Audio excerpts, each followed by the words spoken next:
Morning, সবাই কেমন আছো? আশা করি খুব ভালো আছো, আমিও খুব ভালো আছি। তো welcome back to my channel পূজার লাইফস্টাইল। আজকে একটু কিছু কথাই বলতে আসলাম। ব্লগ তো রয়েছে, এডিট করার সময় হয়ে উঠছে না, তার জন্য সরি। এডিট করে অবশ্যই দেবো ভিডিওগুলো, সমস্ত ভিডিও করে করে রাখা থাকছে। আজকে তোমাদের সাথে একটা জিনিস শেয়ার করতে আসলাম। আমি খুব শিগগিরই একটা নতুন জিনিস নিচ্ছি। সেটা এখন আমি ওপেন বলছি না, কারণ কী বলতো, সারপ্রাইজ দিতে তোমাদের বেশ ভালোই লাগে। তাই তোমরাই গেস করো কী নিচ্ছি। প্ল্যানিং ছিল, তো ওই যে বললাম প্ল্যানিং থাকে। দেখো, আমি একটা জিনিস দেখেছি, যে কথাটা বলা হয় না সেটা আর হয়ে ওঠে না। ওই জন্য আমি একটা জিনিস ভেবে নিয়েছি, না আগে করব তারপর বলবো। তো তার জন্য একদম আগে থেকে আর কিছু মানে কি নিচ্ছি সেটা কিন্তু আমি আর বললাম না। বাট তোমরা গেস করে নাও, আমি জানি তোমরা অনেকেই গেস করে নেবে আমি কি নিচ্ছি আপাতত। হ্যাঁ, আগে বলেছি কোনো সোনার জিনিস নয়, অত বড় লোক এখন নই যে সোনার জিনিস নিতে পারবো, কারণ সোনার প্রচুর দাম বাবা, সম্ভব না এই মুহূর্তে সোনার জিনিস না। আর আমার সোনার জিনিসের চাইতে এই মুহূর্তে আমার, হ্যাঁ যে বাজেটে নিচ্ছে হয়তো সেই বাজেটে একটা সোনার জিনিস হয়েই যেত, বাট এই মুহূর্তে আমার সোনার জিনিসের চাইতে আমার এই জিনিসটা বিশেষ করে বেশি প্রয়োজন। কারণ থাক, হিংস দিলেই তোমরা বুঝে যাবে, তো আমি হিংস দেবো না। তোমরা কমেন্টে বলো তোমরা যারা বুঝতে পারছো। আর অবশ্যই দেখো, সব কিছুর একটা নির্দিষ্ট সময় থাকা উচিত, আর সেই নির্দিষ্ট সময়তেই নির্দিষ্ট জিনিসগুলো করা উচিত। হুড়োপাড়া করে কিছু করলে না সেটা ঠিকঠাক হয় না, আর হুড়োপাড়ার কাজও ভালো হয় না। কথাতেই বলে হুড়োপাড়ায় কোনো কাজ হয় না। তো শান্ত হবে না, ওই জিনিসটা আজ থেকে 4 দিন আগেই নেওয়া হয়ে যেত। তো না, নেওয়া হতো আজ প্রায় 10-12 দিন আগে। বাট তোমার দাদার বাবার শরীর খারাপের জন্য আমরা পুরো ব্যাপারটাকে পুরো পিছিয়ে দিয়েছি। কারণ ভেবেছি কোথায় কি টাকা পয়সা লাগে না লাগে, ফট করে যদি এখন কিছু করে ফেলি তখন টাকা পয়সার শর্ট পড়ে গেলে তখন মুশকিল হয়ে যাবে। তার জন্য আমরা পুরো ব্যাপারটাকে স্টে করে গেছিলাম, মানে যে 10-12 দিন আগেই চলে আসতো। তো এখন তোমার দাদার বাবা মোটামুটি ভালো আছে। দেখো যেরম ভালোটা থাকা যায় আর কি এই বয়সে, এরম একটা অপারেশন হয়েছে, বা তোমরাই বুঝে নাও কীরম ভালো আছে, ভালো আছে, বাট ওই রকম ভালোই আছে। তো সেখান থেকে আজকে এবার প্ল্যানিং করলাম যে না, এবার নিতে হবে জিনিসটা। তো আজকে তোমার দাদা আসবে, আমরা একটু যাব দেখতে, দেখে ঠেকে আসি। তো সেরকম হলে আমরা জিনিসটা সোমবার অথবা মঙ্গলবার নেব। ঠিক আছে, এই সোমবার অথবা মঙ্গলবার নেব, বাট আজকে যাব দেখতে, দেখে ঠেকে আসি দাম ঠামগুলো কী আছে, কারণ সবটাই তো জানবার ব্যাপার রয়েছে। সবটাই জেনে জেনে আসি, তারপরে তোমাদের সাথে অবশ্যই আমি শেয়ার করব কালকে। যে কী না, কালকে শেয়ার করবো না, যখন নেবো তখন শেয়ার করবো। বাকি তোমরা কিন্তু এখন গেস করবে আমি কী নিচ্ছি সেটা। জানো তো একটা জিনিস, এটা সবসময় মনে রাখি যে ভালো করলে ভালো হয়, খারাপ করলে খারাপ হয়, এটা আমি মানি।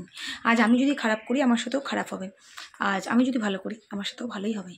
তাই কোথায় কি হচ্ছে না হচ্ছে, প্লিজ তোমাদের কাছে রিকোয়েস্ট, কারোর কোনো কথা আমাকে এখানে কমেন্ট বক্সেও বলতে আসবে না, লাইভে আসলেও বলবে না, কারণ কথায় কথা বাড়ে।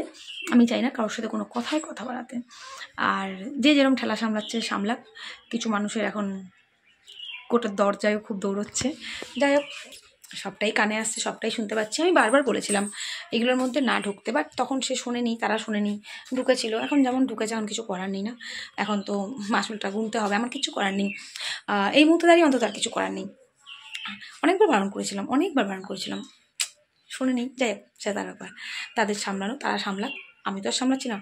হ্যাঁ, যখন আমার জন্য হয়েছে তখন আমিও সামলেছিলাম, বাট এখন যারা সামলাচ্ছে সামলাক।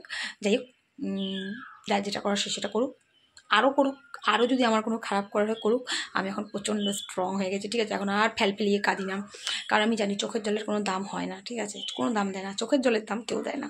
তাই নিজের চোখের জলের দামটা নিজেকেই দিতে হয়। তাই আমার চোখের জলটা আমার কাছে অনেকটা দামি, তাই জন্য আর এখন ফেলিয়ে আর কাঁদি না। তো যাই হোক, আমরা এই বেশ ভালো আছি, কোনো সম্পর্কর বেশি কিছু সম্পর্ক নেই, বেশি বন্ধুবান্ধব তো ছেড়েই দাও, আর নিজেরা আছি, নিজেদের মতন আছি, ভীষণ ভালো আছি। আমরা আমাদের দুটো পরিবার নিয়ে আমরা যথেষ্ট ভালো আছি, ব্যাস আমাদের এটাই থাকুক। আমার বাবা মা স্বামী সন্তান, ব্যাস এই আমার দুনিয়া, আমি এটা নিয়েই ভালো থাকতে চাই। বাকি আমার কারোর সাথে কোনো আলগা পিড়িতের দরকার নেই বাবা, আমার আলগা পিড়িত করে করে আমি বুঝে গেছি। আমার এই আলগা পিড়িতের বাস আমি বিশাল বড় বড় খেয়েছি, নিজের পয়সা খরচা করে করে আলগা পিড়িতের বাস খেয়েছিলাম। তো ওই মানে মানুষ ঠ্যাক না খেলে শেখে না, আমি বিশাল ঠ্যাক খেয়ে খেয়ে বাবা আজকাল বহুত বেশি শিখে গেছি।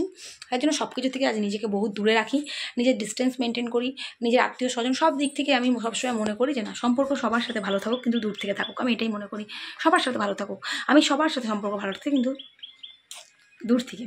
আমার কাছে গিয়ে কারোর সাথে সম্পর্ক ভালো করার কোনো দরকার নেই, হলায় গলায় রোজ গল্প, রোজ এই, আমার না বাবা, আমার দরকার নেই। আমি বুঝে নিয়েছি, ওগুলো করে একটা টাইম বোকা ছিলাম, করেছিলাম, প্রচুর করেছিলাম, মানুষের জন্য করেছিলাম, নিঃস্বার্থ হয়ে করেছিলাম, এখান থেকে ভালোবেসে করেছিলাম, বাট তার জন্য আছলা বড় বড় খেয়ে গেছি আমি।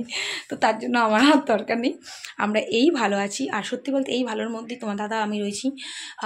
অনেক চেষ্টা চলেছিল, অনেক, বাট পারলো না কেউ, কী আর করবো, সম্পর্কটা এখান থেকে এসছে। আর কোনো ভুয়ো পাটার ডিসিশন আমরা নিই না, তাই হয়তো আজও সম্পর্কটা আমাদের টিকে রয়েছে আর থাকবেও। তো যাই হোক, আর তোমার দাদার দেওয়া নুপুর পরেই রয়েছি।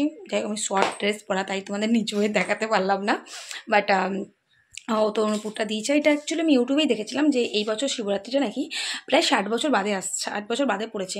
আর এই বছর ভালোবাসার মানুষরা যদি ভালোবাসার মানুষকে নুপুর গিফট করে, সেটা নাকি খুব ভালো। দেখো, আমি মনে করি সব ভালোই টাকাতে আসে, ঠিক আছে? ওই ভালোবাসার মানুষের কাছে টাকা থাকবে তবে না সে গিফটটা করবে, তবে না আমার ভালোটা হবে। তো সেরকমই একটা ব্যাপার। টাকা, আমি মনে করি এগুলো একটা জাস্ট অজুহাত। আমি মনে করি টাকা ছাড়া কোনো ভালো থাকা হয় না, আর টাকা ছাড়া কোনো সম্পর্কই ভালো থাকে না। সব সম্পর্কই বাঁচাতে গেলে টাকাটার খুবই প্রয়োজন, সেটা একে অপরের দুজনেরই। আজকে তোমার দাদা যেমন কাজ করছে সমান তালে আমিও কাজ করছি, দুজন মিলে কাজ করছি, দুজন মিলে পয়সা ইনকাম করছি, আর দুজন মিলেই ভালো আছি। আজকে আমি তোমার দাদার হয়ে কোনো কর্তব্য না করতে পারলে তোমার দাদার কাছে আমি ভালো থাকবো না, আমি তো তোমার দাদা আমার কোনো কর্তব্য না করতে পারলে তোমার দাদা আমার কাছে ভালো থাকবে না। তো সেক্ষেত্রে তোমার দাদার আমার উদাহরণটা দিলাম, এটা সবার ক্ষেত্রে, বাবা মা ভাই বোন ছেলে সন্তান সবার ক্ষেত্রেই।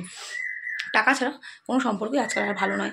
তাই জন্য নিজেদের টাকা কীভাবে ইনকাম করে সেখানে ফোকাস করাটা আমার মনে হয় বেশি বেশি প্রয়োজন। নিজেদের কাজের মধ্যে নিজেরা ব্যস্ত থাকো, আর আমিও এইভাবেই ব্যস্ত আছি, ভীষণ রকমভাবে ব্যস্ত আছি। আর আমি খুব ভালো আছি, বিশ্বাস করো, নিজেকে এতটা ব্যস্ত করে নিয়েছি তো আমি ভীষণ ভালো আছি। আমি মনে করি এইটাই আমি ঠিক আছি। আমার কোনো এক্সট্রা কারোর সাথে কথার দরকার নেই, কারোর হেডেকের দরকার নেই, কোনো বাড়তি কথার দরকার নেই। আমি যেমন আছি যা আছি ভাই ভালো আছি। তো যাই হোক, কী বললাম কী করলাম জানি, আমার ভাত ফুটে গেছে। চলো তোমাদের আজকে তোমার দাদা আসবে, আমরা যাবো জিনিসটা দেখে, ব্লগ করবো, পরে তোমাদের দেখাবো।